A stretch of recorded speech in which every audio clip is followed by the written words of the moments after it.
여러분 안녕하십니까? 4월 22일 토요일 뉴스투데이입니다. 송민순 전 외교부 장관이 지난해 발간한 이 자신의 회고록 내용을 뒷받침하는 문건을 공개했습니다. 지난 2007년 북한 인권 결의안 기권 결정 당시 북한에게 단순히 결과 통보만 한 것이라는 더불어민주당 문재인 후보와 진실 공방이 불가피해 보입니다. 정동욱 기자입니다. 송 전 장관은 북한 인권 결의안 결정을 북한에 물은 것이 아니라 국정원을 통해 반응만 파악했다는 문재인 후보의 주장을 반박했습니다. 2007년 11월 20일 노무현 전 대통령이 자신을 호텔방으로 불러 북한의 입장이 담긴 문건을 보여준 뒤 기권하자고 했다는 겁니다. 문건에는 노 전 대통령이 전달했음을 짐작하게 하는 청와대 마크도 찍혀 있습니다. 문건에서 북한은 만일이라는 가정 형태의 문구를 쓰며 우리 정부가 인권 결의안에 찬성할 경우 관계 악화를 경고했습니다. 인권 결의안에 찬성하는 건 정당화될 수 없다며 우리 정부의 결정을 예의주시하겠다고도 압박했습니다. 우리 정부가 찬성할 것을 우려하고 보낸 사실상의 경고문으로 읽혀집니다. 송 전 장관은 문 후보 측 해명대로 북한의 기권 결정을 통보했다면 북측이 이런 식의 경고성 답변을 해왔을 이유가 없다며 이 문건은 의견을 물어본 데 대한 답장이라고 주장했습니다. 그 북한에서 온 메시지 그걸 보면 기권에 대한 답입니까? 찬성 가능성에 대한 답입니까? 그거 보면 알잖아요. 문재인 후보는 송 전 장관의 문건 공개가 공무상 비밀을 누설한 제2의 북풍 공작으로 판단한다면서 당시 대통령 기록물을 공개할 수 있는지 법적 판단을 진행 중이라고 밝혔습니다. MBC 뉴스 정동욱입니다. 네, 이렇게 문재인 후보 측은 인권 결의안 기권 결정을 북한에 통보했을 뿐이라고 반박하고 있지만 다른 후보들은 문 후보가 계속 말 바꾸기를 하고 있다며 일제히 공세에 들어갔습니다. 김수근 기자입니다. 더불어민주당 문재인 후보는 당시 우리 정부가 기권 결정을 북한에 통보했던 것일 뿐이라고 거듭 주장했습니다. 11월 16일 대통령 주재 회의에서 기권 방침이 결정됐습니다. 통보해주는 차원이지. 더불어민주당도 송민순 전 장관에 대해 강력한 법적 대응 방침을 밝혔습니다. 하지만 당 내부에서도 송 전 장관이 공개한 문건에 대해 엇갈린 해석을 내놨습니다. 자유한국당과 국민의당 등은 후보직 사퇴 촉구 등 공세 수위를 높였습니다. 문 후보는 송 전 장관이 회고록을 냈을 당시에는 기억이 잘 나지 않는다고 했다가 지난 2월 한 방송에선 국정원을 통해 북한의 반응을 확인해 봤다고 말했고 방송 토론회에서는 또다시 오락가락한 해명을 내놨습니다. 북한에 물어보고 기권을 한 것은 사실입니까? 아닙니다. 참석자들의 기억이 다를 수는 있지만 국정원을 통해서 파악을 해봤다는 것이죠. 북한에 물어보는 것이 아니라. 문 후보 측은 오해가 있는 표현을 썼는지 모르지만 내용은 달라진 것이 없다면서 의혹을 강력히 부인했습니다. MBC 뉴스 김수근입니다. 이런 가운데 문재인 후보를 둘러싼 주적 논란도 사그라들지 않고 있습니다. 송민순 회고록의 주적 논란까지 연이은 대형 안보 이슈가 대선 판도에 어떤 영향을 미칠지 주목되는데요. 김민찬 기자의 보도입니다. 이른바 주적 논란과 관련해 더불어민주당 문재인 후보를 향한 다른 후보들의 공세는 계속됐습니다. 북한을 주적이라고 말하지 않는 그런 분한테 과연 국군 통수권을 맡길 수 있을 것이냐. 지금 현재 그 국방백서에 적으로 규정되어 있는 것은 북한밖에 없습니다. 사실상 그 같은 개념입니다. 안보 대선 분위기가 고조되자 북한 선제 타격 등 발언 수위도 높아졌습니다. 징후가 확실하게 발견되면 협의를 해서 아주 보안을 유지하면서 비밀리에 선제 타격을 해야 되는 겁니다. 더불어민주당은 문 후보 지원 사격에 나서 국민의당 안철수 후보를 겨냥했습니다. 보수표 구걸에 나서더니 북한은 주적이라며 차마 눈뜨고 보기에도 애잔한 구애를 하고 있습니다. 그러면서 문 후보가 확고한 대세를 잡은 만큼 색깔론이나 종북몰이 공세는 소용없을 것이라고 주장했습니다. MBC 뉴스 김민찬입니다. 공식 선거운동 첫 주말을 맞아 더불어민주당 문재인 후보와 국민의당 안철수 후보는 영남권에서 유세에 나섭니다. 자유한국당 홍준표 후보는 충북과 서울을 돌며 보수 표심 재결집과 지지를 호소할 계획인데요. 손영 기자입니다. 더불어민주당 문재인 후보는 울산과 창원, 부산을 잇따라 찼습니다. 마지막 유세는 부산 최대 번화가 서면에서 마무리합니다. 어제는 동북아 경제 수도로서 인천 지역 발전을 약속했습니다. 환황의 경제권으로 확장된다면 당연히 우리 인천이 그 중심이 될 것이라고. 자유한국당 홍준표 후보는 충북에서 지역 발전 공약을 발표하고 서울로 상경해 대규모 유세를 합니다. 어제는 포항과 경주, 영천을 찾아 전통시장을 중심으로 세를 결집했습니다. TK에서 홍준표가 지지율이 3배나 갑자기 튀어 올랐다는 겁니다.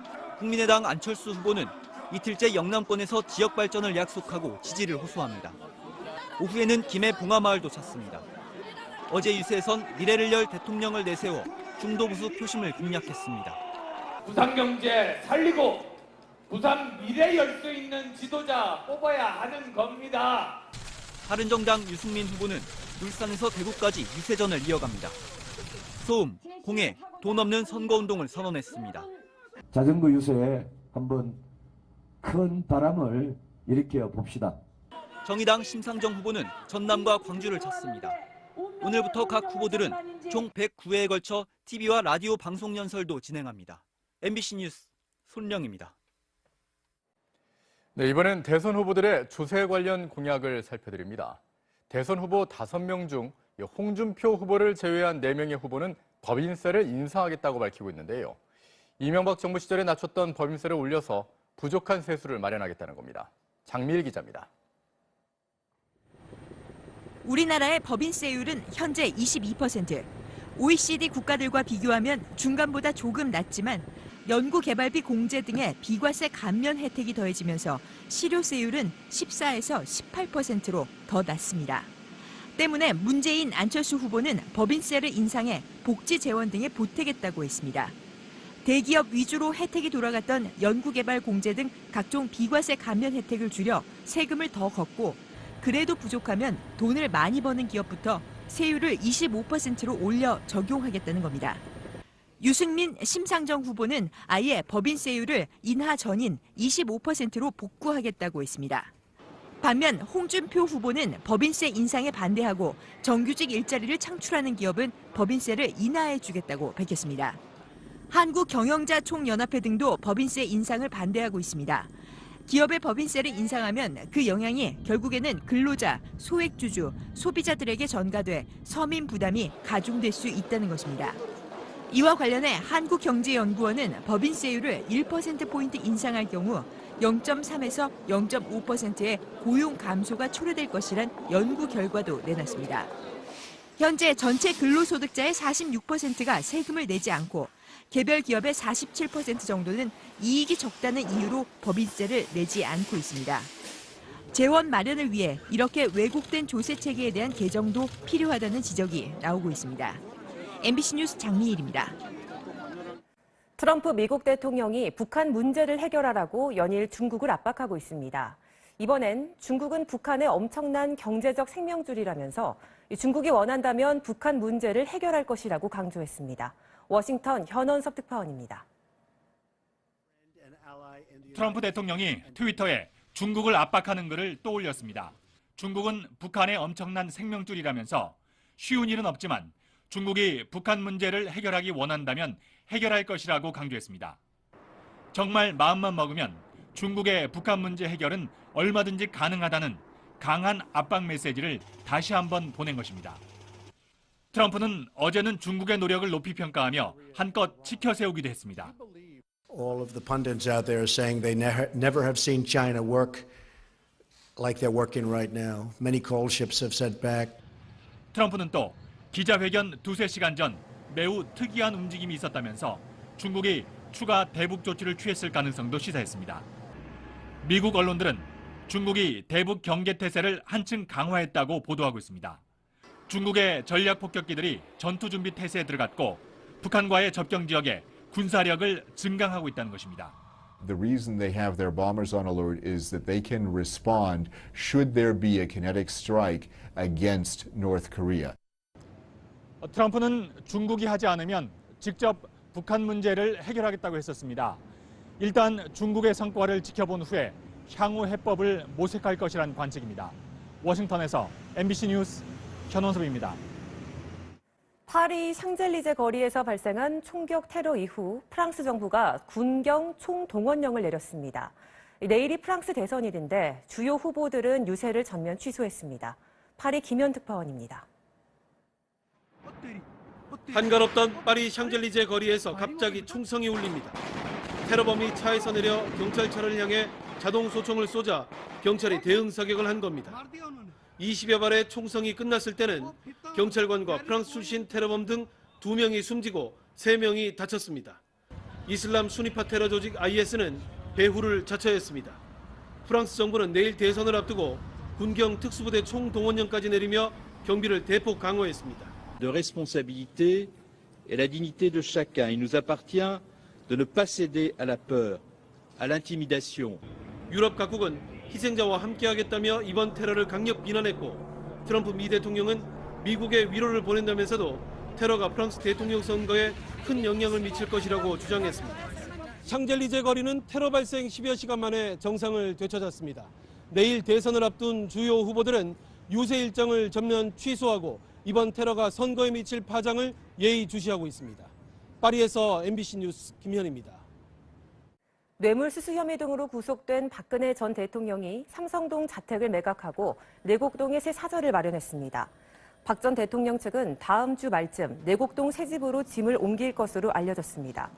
어제 오전만 해도 박 전 대통령의 삼성동 자택 등기부 등본에는 소유자가 박 전 대통령으로 기재된 채 소유권 이전 절차가 진행 중이라고 적혀 있었지만 오후에는 홍성열 마리오 아울렛 회장으로 바뀐 것으로 드러났습니다. 삼성과 롯데 등 대기업들로부터 592억 원대 뇌물을 받거나 요구한 혐의 등으로 구속 기소된 박근혜 전 대통령 재판의 첫 준비 절차가 대선 전에 열립니다. 서울중앙지법은 박 전 대통령의 첫 공판 준비 기일을 다음 달 2일로 정했다고 밝혔습니다. 법조계에서는 다음 달 9일로 예정된 대선 이후 박 전 대통령의 준비 절차가 진행될 것이라는 예상이 많았지만 재판부는 사안의 중대성과 신속한 심리 필요성을 고려해 준비 기일을 대선 전으로 지정했다고 설명했습니다. 충남 예산의 배터리 제조 공장에서 폭발을 동반한 불이 났습니다. 경기도 의정부의 한 다세대 주택에서는 전기장판 과열로 추정되는 불이 나는 등 밤사이 화재가 잇따랐습니다. 사건 사고 임명찬 기자가 정리했습니다. 폭발음과 함께 시뻘건 화염이 치솟아 오릅니다. 이내 시꺼먼 연기가 하늘을 뒤덮습니다. 충남 예산의 한 배터리 제조 공장에서 불이 난 건 어젯밤 11시쯤. 당시 작업 중이던 직원들이 모두 대피해 인명피해는 없었지만 인근 아파트 주민 10여 명이 연기를 들이마셔 병원으로 옮겨졌습니다. 소방당국은 폭발 위험이 있는 만큼 대응 2단계를 발령하고 소방차 55대를 동원해 7시간째 진화 작업을 벌이고 있습니다. 앞서 저녁 8시쯤에는 서울 중구의 한 아크릴 작업장에서 불이 났습니다. 불은 작업장 40제곱미터와 기계 등을 태워 천여만 원의 재산 피해를 냈습니다. 소방당국은 직원들이 레이저 절단기를 작동시켜놓고 저녁 식사를 하러 간 사이 불이 난 것으로 보고 정확한 화재 원인을 조사하고 있습니다. 어제 오후 6시쯤에는 경기도 의정부시 가능동에 5층짜리 다세대 주택 4층에서 불이 났습니다. 이 불로 안방과 거실 50제곱미터를 태워 소방서 추산 천여만 원의 재산 피해가 났습니다. 소방당국은 전기장판이 과열되면서 불이 난 것으로 보고 정확한 화재 원인을 조사하고 있습니다. MBC 뉴스 임명찬입니다. 어제 대전에서 발생한 가방 시신 유기 사건의 용의자가 체포됐습니다. 대전 중부경찰서는 여성을 살해한 뒤 시신을 유기한 혐의로 48살 이모 씨를 어제 오후 긴급 체포해 조사하고 있습니다. 이 씨는 어제 새벽 2시쯤 대전 중구의 한 주택가 공터에 50살 A씨의 시신이 든 여행용 캐리어를 버린 혐의를 받고 있습니다. 미국 백악관은 현지 시간으로 21일 트럼프 대통령의 한국은 사실 중국의 일부라는 발언 논란과 관련해 우리는 한국이 수천 년간 독립적이라는 것을 잘 알고 있다고 밝혔습니다. 마이클 안톤 백악관 국가안보회의 전략공보 담당 부보좌관은 한국 언론의 사실 확인 논평 요청에 대해 우리는 정상 간의 구체적인 대화 내용은 언급하지 않는다며 이같이 말했습니다. 도널드 트럼프 대통령은 지난 12일 월스트리트 저널 인터뷰에서 미중 정상회담 결과를 전하며 한국은 사실 중국의 일부라고 말해 큰 논란을 일으켰습니다. 이런 식의 경고성 답변을 해왔을 이유가 없다며 이 문건은 의견을 물어본 데 대한 답장이라고 주장했습니다. 그 북한에서 온 메시지 그걸 보면 기권에 대한 답입니까? 찬성 가능성에 대한 답입니까? 그거 보면 알잖아요.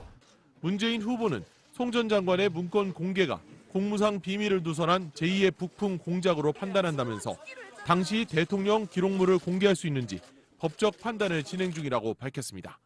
MBC 뉴스 정동욱입니다. 네, 이렇게 문재인 후보 측은 인권 결의안 기권 결정을 북한에 통보했을 뿐이라고 반박하고 있지만 다른 후보들은 문 후보가 계속 말 바꾸기를 하고 있다며 일제히 공세에 들어갔습니다. 김수근 기자입니다.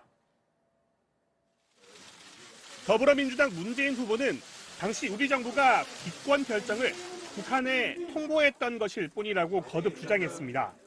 11월 16일 대통령 주재 회의에서 기권 방침이 결정됐습니다. 통보해주는 차원이지. 더불어민주당도 송민순 전 장관에 대해 강력한 법적 대응 방침을 밝혔습니다. 하지만 당 내부에서도 송 전 장관이 공개한 문건에 대해 엇갈린 해석을 내놨습니다. 자유한국당과 국민의당 등은 후보직 사퇴 촉구 등 공세 수위를 높였습니다. 문 후보는 송 전 장관이 회고록을 냈을 당시에는 기억이 잘 나지 않는다고 했다가 지난 2월 한 방송에선 국정원을 통해 북한의 반응을 확인해 봤다고 말했고 방송 토론회에서는 또다시 오락가락한 해명을 내놨습니다. 북한에 물어보고 기권을 한 것은 사실입니까? 아닙니다. 참석자들의 기억이 다를 수는 있지만 국정원을 통해서 파악을 해봤다는 것이죠. 북한에 물어보는 것이 아니라. 문 후보 측은 오해가 있는 표현을 썼는지 모르지만 내용은 달라진 것이 없다면서 의혹을 강력히 부인했습니다. MBC 뉴스 김수근입니다. 이런 가운데 문재인 후보를 둘러싼 주적 논란도 사그라들지 않고 있습니다. 송민순 회고록의 주적 논란까지 연이은 대형 안보 이슈가 대선 판도에 어떤 영향을 미칠지 주목되는데요. 김민찬 기자의 보도입니다. 이른바 주적 논란과 관련해 더불어민주당 문재인 후보를 향한 다른 후보들의 공세는 계속됐습니다. 북한을 주적이라고 말하지 않는. 여러분 안녕하십니까? 3월 22일 토요일 뉴스투데이입니다. 송민순 전 외교부 장관이 지난해 발간한 이 자신의 회고록 내용을 뒷받침하는 문건을 공개했습니다. 지난 2007년 북한 인권 결의안 기권 결정 당시 북한에게 단순히 결과 통보만 한 것이라는 더불어민주당 문재인 후보와 진실 공방이 불가피해 보입니다. 정동욱 기자입니다. 송 전 장관은 북한 인권 결의안 결정을 북한에 물은 것이 아니라 국정원을 통해 반응만 파악했다는 문재인 후보의 주장을 반박했습니다. 2007년 11월 20일 노무현 전 대통령이 자신을 호텔방으로 불러 북한의 입장이 담긴 문건을 보여준 뒤 기권하자고 했다는 겁니다. 문건에는 노 전 대통령이 전달했음을 짐작하게 하는 청와대 마크도 찍혀 있습니다. 문건에서 북한은 만일이라는 가정 형태의 문구를 쓰며 우리 정부가 인권 결의안에 찬성할 경우 관계 악화를 경고했습니다. 인권 결의안에 찬성하는 건 정당화될 수 없다며 우리 정부의 결정을 예의주시하겠다고도 압박했습니다. 우리 정부가 찬성할 것을 우려하고 보낸 사실상의 경고문으로 읽혀집니다. 송 전 장관은 문 후보 측 해명대로 북한의 기권 결정을 통보했다면 북측이 그런 분한테 과연 국군 통수권을 맡길 수 있을 것이냐. 지금 현재 그 국방백서에 적으로 규정되어 있는 것은 북한밖에 없습니다. 사실상 그 같은 개념입니다. 안보 대선 분위기가 고조되자 북한 선제 타격 등 발언 수위도 높아졌습니다. 징후가 확실하게 발견되면 협의를 해서 아주 보안을 유지하면서 비밀리에 선제 타격을 해야 되는 겁니다. 더불어민주당은 문 후보 지원 사격에 나서 국민의당 안철수 후보를 겨냥했습니다. 보수표 구걸에 나서더니 북한은 주적이라며 차마 눈뜨고 보기에도 애잔한 구애를 하고 있습니다.